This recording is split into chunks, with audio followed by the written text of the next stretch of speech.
पाथर्डी हादरली, आरटीओ अधिकाऱ्याच्या पतीला खंडणीसाठी पिस्तुलाचा धाक, सोन्याचे लॉकेट लुटले।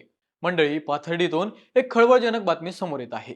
सहाय्यक मोटार वाहन निरीक्षक सोनाली यांचे पती राहुल गर्जे यांना मध्यरात्री अज्ञातांनी रस्ता अडवून खंडणीसाठी लुटल्याची खळबळजनक घटना समोर आली आहे।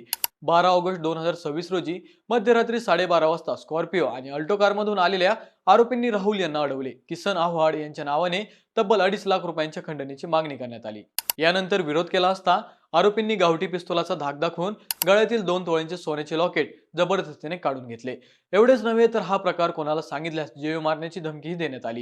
या प्रकरणी पाथर्डी पोलीस ठाण्यात गुन्हा दाखल करण्यात आला असून सुधीर शिरसाट, किसन आव्हाड, भाऊ आरगडे, बबलू कांबळे आणि राहुल सानप यांच्यासह इतर 10 ते 12 जणांवर कारवाईचा बडगा उगारण्यात आला आहे।